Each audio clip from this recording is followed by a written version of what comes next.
Magkadikit ang dalawa kong palad habang tahimik na nagdadasal. Nagawa ko pa talagang magdasal kahit na masama ang pinaplano kong gawin. Tara na, hiha. Tawag sa akin ni Mamang sa malakas na boses pagbukas niya ng pinto. Nandyan na ang big time kong mga kliyente, aniya. Sabay kaming tumayo ni Lily. Oh, saan ka pupunta? Masungit na tanong nito kay Lily. Sasamahan ko po siya, Mamang, tugon naman ng kaibigan ko. Bakit? Ibebenta mo din ba ang sarili mo? Natameme si Lily. Nagkatinginan kami saglit. Ayos lang ako, Lily, sabi ko sa kanya. Mukha kasi siyang nag-aalala.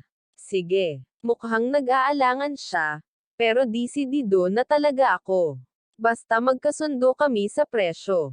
Hihintayin kita. Lumakad na ako palabas ng dressing room. Nakayuko ako at tahimik lang ako habang nakasunod kay Mamang. Panay ang hit-hitbugan niya sa kanyang sigarilyo at napupunta sa akin ang usok. Lumiko kami sa madilim at makipot na daanan dito sa bar. Huminto siya sa tapat ng kulay itim na pinto. Nandito na tayo, sabi niya at bahagya akong pinagmasdan mula ulo hanggang talampakan. Hinilapan niya pababa ang damit ko kaya lumitaw ang aking cleavage. Nagulat ako sa ginawa niya pero hindi na ako kumontra pa. Ngumiti ka ng kaakit-akit sa kanila, bilin niya bago kumatok ng 3 beses. Hindi ko alam kung paano ba ang ngiting kaakit-akit, pero sinubukan ko na lang na gawing totoo ang aking mga ngiti. Hinila ni Mamang ang aking kamay nang hindi ako agad humakbang papasok. Dumoble ang kaba na nararamdaman ko nang maamoy ko ang usok mula sa sigarilyo ng mga kalalakihang nandirito. May 2 babaeng walang saplot ang nagsasayaw.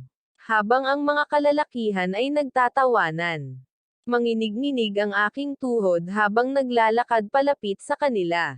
Sinenyasan ako ni Mamang na pumunta sa harapan. May kaunting liwanag ang madilim na kwarto sa bandang dingding. Ang mga kalalakihan ay medyo bata pa. Siguro nasa mga late 20s o early 30s nila. Mga gwapo. Napasipol ang isa nang tumayo ako sa harapan nila. Ang isa naman sa kanila ay pinaglaruan ang labi gamit ang kanyang daliri. I like her, sabi ng isang lalaki. Tumawa si Mamang. Virgin siya mga bossing, may pagmamalaki niyang sabi. Wow! Sambit ng lalaki na sumipol kanina.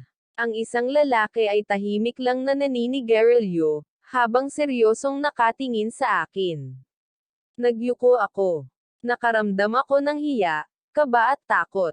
Turn around. Utos ng isang lalaki na agad ko namang sinunod. Mabagal akong umikot. Nice ass. Love the curves. Napalunok ako. Hindi maganda sa pandinig ang mga sinasabi nila. Pero kailangan ko ng pera. Class A po siya mga bossing, singit ulit ni Mamang.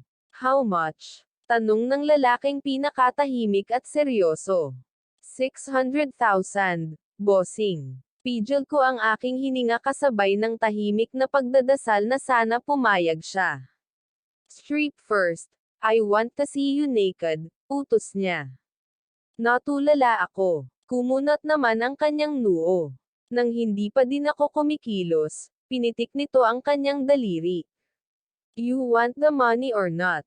Don't waste our time. Pagsusungit niya na nagpasikdo sa aking dibdib. Gagawin ko na po, nanginginig at taranta kong sagot. Easy. Tinatakot mo, awat naman ng isa. Take off your dress, utos ng isa gamit ang malambing na boses. Inabot ko ang zipper sa likod ng suot kong dress. Dahan-dahan lang, utos niya ulit. Manginig-nginig ang kamay ko nang ibaba ko sa aking balikat ang isang strap ng suot kong dress. Sunod naman sa kabila, kagatlabi akong tumingin sa kanila dahil sa bigla nilang pananahimik. Seryoso nila akong pinagmamasdan. Nagbaba ulit ako ng tingin bago ko dahan-daang hinila ang lelaian ng suot kong fitted dress, hanggang sa makarating sa aking bewang. Nailang ako kaya naman tinakpen ko ng aking braso ang aking mga dibdib na may suot pang bra.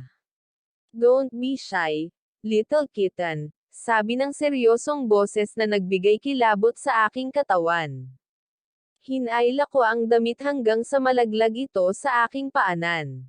Sayawan mo kami, utos ng isang lalaki. Paghihil niyang kinagat ang kanyang daliri, tapos ay dinilaan habang nakatingin sa akin. Opo, hinakbang ko ang isang paa ko pakanan, tapos pakaliwa. Tumawa ang isa kaya naman napapikit ako sa labis na hiya. Hindi talaga ako marunong sumayaw. Si Amanda ang may talent sa pagsasayaw. Para kay Amanda, paalala ng aking isip. Sinimulan kong kumembot, kaliwa tapos kanan. Sunod naman ay giniling-hiling ko ang aking bewang na parang naglalaro lang ng hula hoop. A little slower, Kitty, paalala ng lalaki. Sabi naman ng isa. Dahan-dahan akong gumiling, pikit mata kong sinabayan ang erotikong tugtog. Mabagal. Ilang minuto pa akong sumayaw bago nila ako pinatigil. You may leave us, utos ng seryosong lalaki kay Mamang. Ganon din sa dalawang babae na nagsasayaw. Bibilhin niya ako. Areglado, bossing. Tawagin niyo na lang ako kapag tapos na kayo. Tuwang-tuwa na sagot ni Mamang bago nagkukumahog na lumabas ng silid. Come here, utos niya sa akin. Hindi ako agad sumunod dahil hinihintay ko ang dalawa na umalis din. Pero hindi pa din sila tumatayo sa kanilang upuan. Don't keep me waiting, Kitty. Stop wasting my time, naiinis niyang utos sa akin kaya mabilis akong sumunod sa kanyang gusto. Tumayo ako sa kanyang harapan. Ilang dangkal ang layo ko mula sa kanya. She's pretty, sabi ng isa. Hinaplos nito ang aking hita.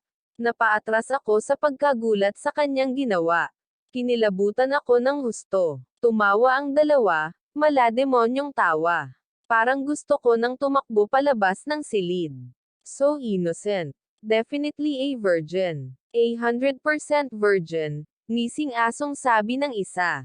It'll be exciting, sang-ayon naman ng isa habang patango-tango. Nag-aapoy ang kanyang mga mata sa pagnanasa. Nadagdagan pa ang takot na nararamdaman ko sa nakikita ko sa kanyang itsure. Para siyang isang hayop na handang-handang manakmal. Pasensya na po, pero dito po ba natin gagawin? Tanong ko habang nakatingin sa seryosong lalaki. Nahihiya po kasi ako na may ibang tao nanonood. Ngumisi siya. Leave us first, utos niya sa dalawa. Nakasimangot naman ang dalawa na tumayo. Nang magsara ang pintuan, hinayla ako ng lalaki at pinaupo sa kanyang tabi. Hinaplos nito ang aking pisngi, sunod ang aking leeg. Napasinghap ako sa kakaibang kilabot na dala ng haplos niya.